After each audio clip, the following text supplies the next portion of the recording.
Hello friends, आप लोग का एजुकेशन हब चैनल में हार्दिक स्वागत है।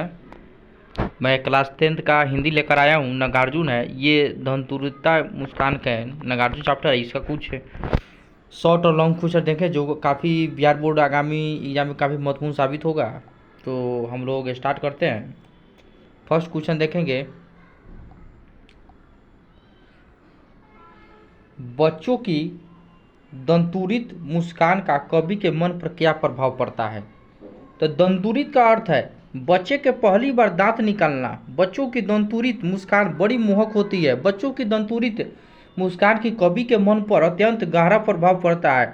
इस मुस्कान के प्रभाव से बांस और बबूल जैसे कठोर प्रकृति वाले कवि को लगा कि उसके आसपास शेफाली के फूल झड़ने लगे हो।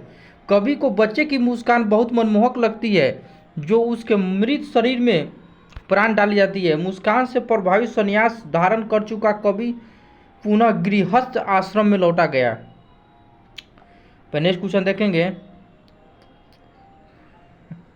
बच्चों की मुस्कान और एक बड़े व्यक्ति की मुस्कान में क्या अंतर है। तो बच्चे तथा बड़े व्यक्तियों की मुस्कान में निम्नलिखित अंतर होते हैं। बच्चे अबोध होते हैं। बच्चों की हंसी में निश्चलता, लेकिन बड़ों की मुस्कुराहट कृत्रिम भी होती है। बच्चों की मुस्कुराते समय किसी खास मौके की प्रतीक्षा नहीं करते हैं, वे बस अपनी स्वाभाविक मुस्कान बिखरने जाते हैं। बड़े व्यक्ति परिपक्व वृद्धि के होते हैं, उनके मुस्कुराने की खास वजह होती है। नेक्स्ट क्वेश्चन देखेंगे, बच्चों की मुस्कुराता सभी को प्रभावित करता है परंतु बड़ों की मुस्कान वैसे आकर्षण नहीं रखता है।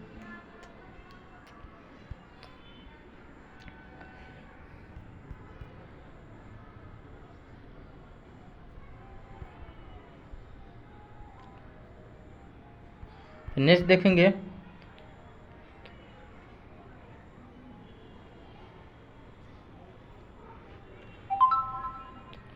कवि के बच्चों को मुस्कान के सौंदर्य को किन किन बिंबों के माध्यम से किया गया है।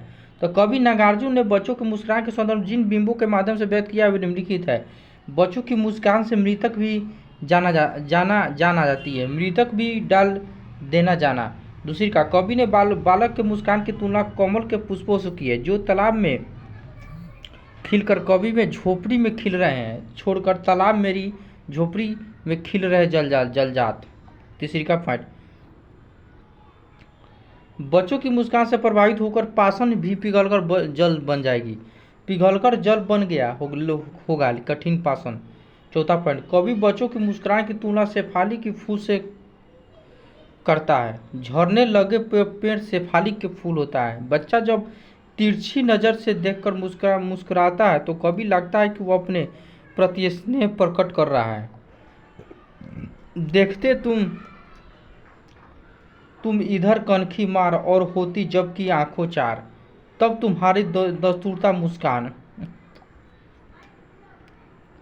नेक्स्ट क्वेश्चन देखेंगे, कवि के अनुसार फसल क्या है। तो कवि के अनुसार फसलें पानी, मिट्टी, धूप, हवा और मानव श्रम के मेल से बनी, अर्थात फसल किसी एक मेहनत को फल नहीं बल्कि इसी साकार रूप प्रदान करने के लिए भी सभी का योगदान आवश्यक होता है। कविता में फसल उपजाने के लिए आवश्यक तत्वों की बात की गई है। वे आवश्यक तत्व कौन से हैं।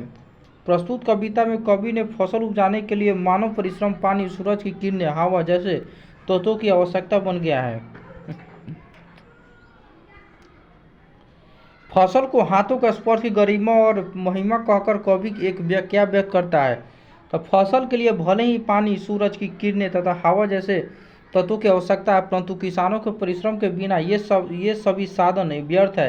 यदि किसान अपने परिश्रम में वृद्धि के द्वारा उचित रूप से उसका उपयोग करेगा तथा ये साधन सार्थक होता है तब ये किसान के श्रम की गरिमा है जिसके कारण फसलें इत्यादि बढ़ती चली जाती है और उसकी महिमा बढ़ती है।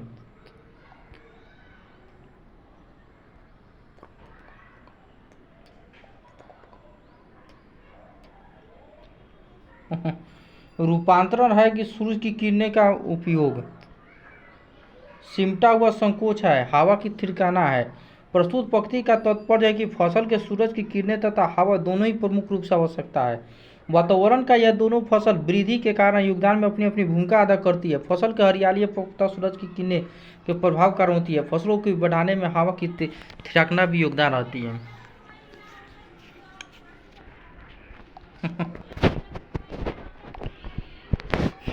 तीसरा पॉइंट, कवि ने फसल को हजार हजार खेतों की मिट्टी का गुणधर्म क्या है। तो मिट्टी के गुणधर्म की आप किस तरह परिभाषित करेंगे। मिट्टी के गुणधर्म का आशा है मिट्टी में मिले प्राकृतिक रूप, खनिज तत्व, पदार्थ और पोषक तत्व तथा उसकी विशेषता जिनके मेल से किसी एक मिट्टी का स्वरूप है अन्य मिट्टियों से भिन्न हो जाती है। किसी भी फसल को उपज की मिट्टी की उर्वरा शक्ति पर निर्भर करती है। यह गुणधर्म के कारण देश के किसी भाग में होता हुआ है तो किस भाग में चावल है।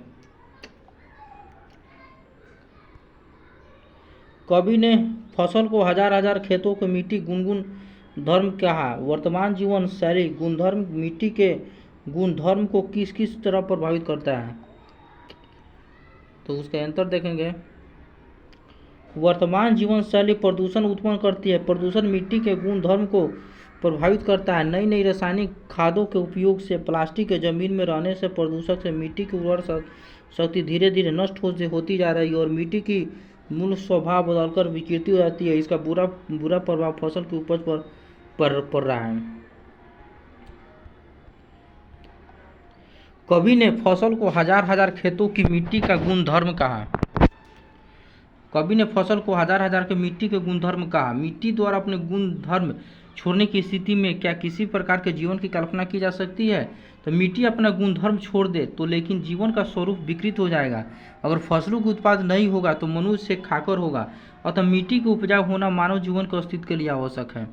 नेक्स्ट क्वेश्चन देखेंगे, कवि ने फसलों को हजार हजार खेतों की मिट्टी का गुणधर्म कहा है। मिट्टी के गुणधर्म को पोषित करने में हमारी क्या भूमिका होगी।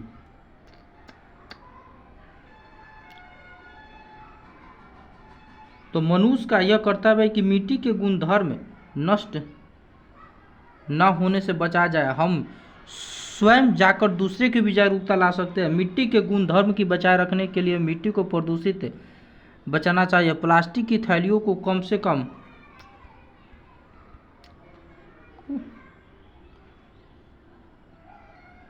कम इस्तेमाल करना चाहिए तथा पानी का सही उपयोग भी करना चाहिए। छोड़कर तालाब मेरी झोपड़ी में खिल रहे जलजात। प्रस्तुत काव्यांश का भाव है कि कोमल शरीर वाले बच्चे खेलते हुए बहुत आकर्षक होते हैं। कवि ने यह बच्चे की सुंदर मुस्कान की तुलना कमल के फूलों से की है। बच्चों को हंसकर देखकर ऐसा लगता है कि मानो कमल के फूल अपना स्थान परिवर्तित कर तालाबों के स्थानों पर उसका झोपड़ी से खिलने लगता है।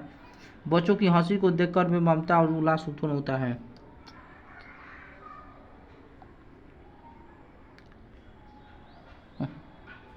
छुआ गया तुमसे कि झरने लगा पड़े, शेफाली के फूल बांस था कि बबूल।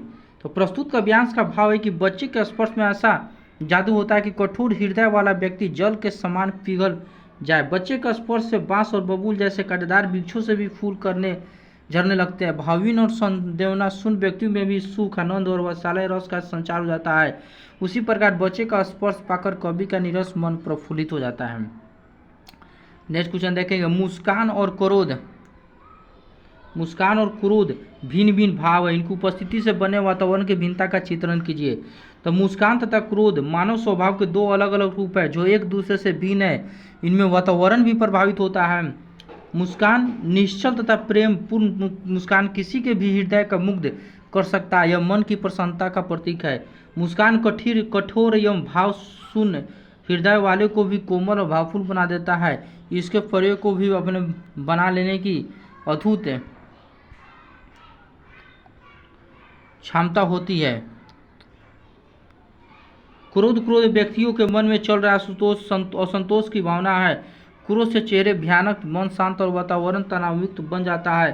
क्रोध से हृदय कठोर और संवेदनहीन हो जा सकता है। क्रोध में व्यक्तियों की सोचने समझने की शक्ति खत्म हो जाती है।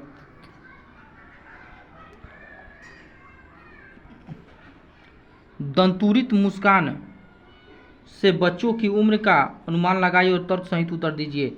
तो बच्चों के दांत मुख्यतः 9 महीने से लेकर 1 साल में आने लगता है। कई बार उससे कम या अधिक समय भी लग करता है, परंतु यही माँ उंगलियों में मधुपर्क करा रही है। अतः बच्चे की आयु लगभग 1 वर्ष की होती है। लगभग बच्ची अपनी निश्चल दंतुरिता मुस्कान से सबका मन मोह लेता है। बच्चों से कवि की मुलाकात से जो चित्र उपशब्द होता है, जो शब्दों में लिखिए। कवि और बच्चा एक दूसरे के लिए सर्वथा अपरिचित थे, इस कारण बच्चे उसके करते देखता रहता है। बच्चों ने कवि की उंगलियां पकड़ रखी है और पलक कवि का निराहार था। बच्चों कहीं दुखी दुखी फेंक ना जाए, ऐसे सोचकर कवि अपनी आंखों फेर लेता है, किंतु बच्चों तिरछे नज़र से दिखाई देता है। जब दोनों की आंखें मिलती है तो बच्चे मुस्कुरा देती है।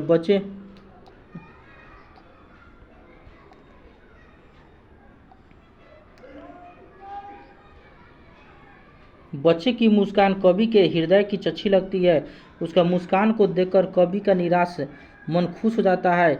ऐसा लगता है कि जैसे कमल के फूल तालाब को छोड़कर उसके झोपड़ी में खिले उठते हैं। उस मुस्कान से प्रभावित संन्यास धारण कर चुका है। कवि पुनः गृहस्थ आश्रम में लौटा गया है।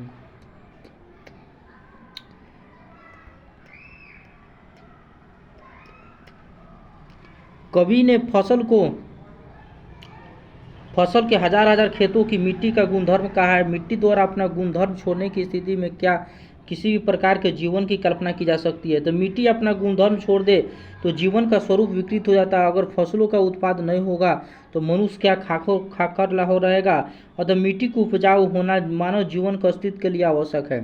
नेक्स्ट देखेंगे, कवि ने फसलों को हजार खेतों की मिट्टी का गुणधर्म कहा है। मिट्टी के गुणधर्म को पोषित करने में हमारी क्या भूमिका हो सकती है। तो मनुष्य का यह कर्तव्य है कि वह मिट्टी के गुणधर्मों को नष्ट होने से बचाए। हम स्वयं जाकर दूसरे में भी जागरूकता ला सकते हैं। मिट्टी के गुणधर्म को बचाने रखने के लिए हमें मिट्टी को प्रदूषित होने से बचाना चाहिए। प्लास्टिक की थैलियों को कम से कम इस्तेमाल करना चाहिए, ताकि पानी के सही उपयोग करना चाहिए।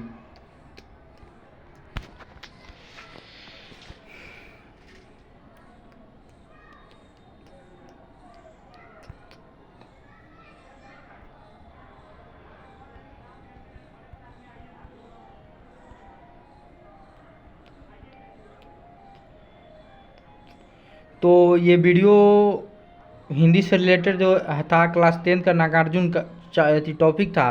अगर जितने भी स्टूडेंट इस वीडियो को देख रहे हैं, कृपया लाइक करें, शेयर करें, सब्सक्राइब करें, ताकि आप लोग के लिए मैं अच्छे कंटेंट प्रोवाइड कर सकूं और आगामी बोर्ड एग्जाम में आप लोग अच्छे से अच्छे मार्क्स ला सकें। थैंक्स।